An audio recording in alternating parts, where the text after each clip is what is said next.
LeBron James is one of the most loved players in NBA history, but not everybody likes the king, so these are the NBA players who hate LeBron James. James and Gordon getting into it. Joakim Noah and LeBron James had one of the longest running beefs in the NBA, with a lot of trash talking every time they played each other. James and Noah exchange words. These two have had a history. Everybody knows Noah hated LeBron, but he did say it wasn't personal and he only hated him because LeBron kept beating them. Do you hate LeBron as much as we do? No, I don't hate LeBron. It's just, I'm just competitive. Yeah. And the fucking guy just beat us to win championships for years. LeBron with the step back. Yes! Miami has taken the lead. He was stunting on us. He was stunting on us. Like, he over here dancing before the game. This shit drove me nuts. Yeah. So I had to let him know. LeBron is 4-0 in playoff series against Noah with a record of 16-5. Noah truly believed he could win a championship with Derrick Rose and Jimmy Butler, but never did because they couldn't get past LeBron James, and that's why he hated him. You like it? You think Cleveland's cool? I mean, I never heard anybody say I'm going to Cleveland on vacation. What's so good about Cleveland? To this day, Joakim Noah still has beef with Cleveland. There's other cities that are just as whack as Cleveland. Yes, this is true. Isaiah Stewart is one player who definitely is not a fan of LeBron James after LeBron smacked him in the face, but LeBron did claim it was an accident. Definitely accidental. Definitely, I'm not that type of player, so I hate to see that. Me personally, like I said, I didn't feel like it was an accident. Accident or not, it still led to one of the wildest NBA moments ever when Isaiah Stewart turned into the world's greatest running back to try fight LeBron. Here goes Stewart. All I can say is he is lucky I was not courtside at this game because I would have defended the king with my life. But Isaiah Stewart still believes it was intentional and even had some words for him a couple years later after this play. Jackson bumps on him, turns baseline, gets to the basket, blocked by Isaiah Stewart. What a block! But they're going to blow the whistle. James. His fifth.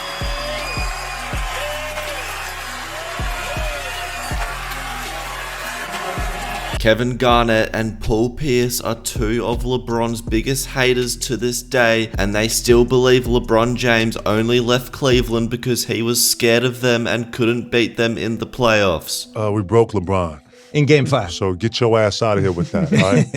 You understand how you got to Cleveland, how you got to Miami, Bill? You remember That's that? true. You broke him in Okay, 2010. so remember that, all right? Fair so enough. Stop bringing that up, all right? KG even said all five of us weren't scared of LeBron, so pretty much he said it took a 5-man super team to struggle to take down a young LeBron James. Listen, let me say something to you. The C's, we didn't give a fuck about LeBron. We didn't fear LeBron, and we didn't think that he can beat all 5 of us. LeBron James had one of the worst rosters in the NBA with absolutely zero help, and in 2008, LeBron took the Cavs to Game 7 and scored 45 points in the loss to the Celtics. Garnett comes up with it.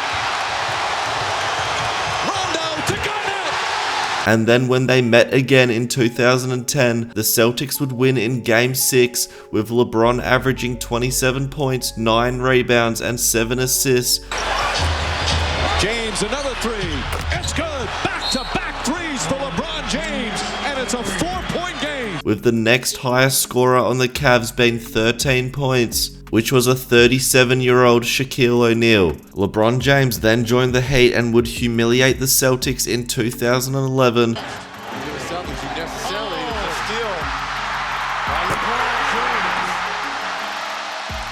And then beat them in Game 7 in 2012 and humiliate them in 2014 again. James will have to shoot quick. And hits. As only he can. And Paul Pierce and KG ended up retiring with only 1 ring, and they hate LeBron from stopping their potential dynasty. Paul Pierce even claims that LeBron James isn't a top 5 player of all time, which is absolutely insanity. Enes Kanter definitely hates LeBron the most out of all the NBA players. He has publicly hated on LeBron and has spoke out against him many times. China everybody knows about this slave labor in a sweatshop. So I was like, I had to expose him. Yeah. This is because he disagrees with LeBron's lifetime partnership with Nike, and he even wore these shoes in a game against LeBron, which has a photo of LeBron bowing to China, and then he tweeted money over morals for the king. But if you ask me, it all seems a little bit hypocritical, because as you can see, Enes Kanter is literally wearing a Nike jersey in the game against LeBron. Enes Kanter has spoken out on human rights issues in China for quite some time and has been critical of NBA league partner Nike and its ties to China. So if Enes really cared about how the Nike products are made, don't you think he should have refused to wear the Nike gear and not play basketball? It seems like he is choosing the money as well. You know, and he's definitely not someone I would give my energy to. But that isn't as bad as when Enes Kanter criticized LeBron for not being an advocate for the Rona vaccine, because LeBron never promoted it or pushed the agenda onto his fans, and LeBron was absolutely correct with his response, saying that he shouldn't be involved in what other people do with their bodies and livelihoods. Enes Kanter then claimed the NBA was pushing him out the league, but he never seemed to mention that he only averaged 3 points a game in his last season. Dillon Brooks became the biggest villain in the NBA during the 2023 playoffs after his constant trash talking with LeBron James. Called by Memphis, and some words exchanged with Brooks walking the other way. LeBron James had something to say. Brooks called him old and said he pokes bears in an interview which went viral and started the beef. I don't care, he's old. I poke bears. I don't respect no one until they come and give me 40. Energy in the crowd. Look at AD! Get it out of here! Well, AD is... Brooks even struck LeBron's mate, which got him ejected in Game 3. Brooks on the reach, connecting with LeBron's midsection. Brooks obviously doesn't hate LeBron personally, but just loves the competitive beef, which I am personally a huge fan of. I think Brooks is really entertaining, but LeBron still proceeded to humble him, which led to the Grizzlies trading him to the Rockets, which I think was a bit outrageous. James drives. James is fouled and one. LeBron!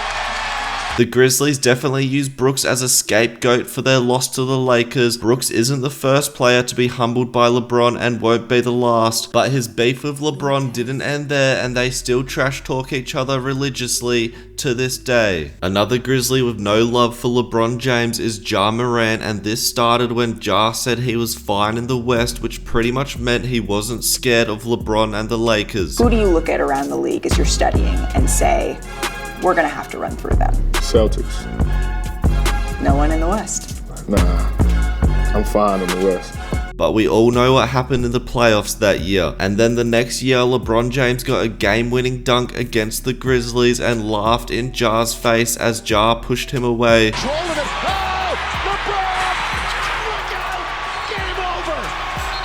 And just like the Brooks and LeBron beef, this also continues on to this day. And in a recent matchup, LeBron scored on Ja and hit him with the too small celly, and then Ja Morant on the next play bumped into LeBron and received a technical foul. Opportunity guy. Yeah, Morant, he's got it.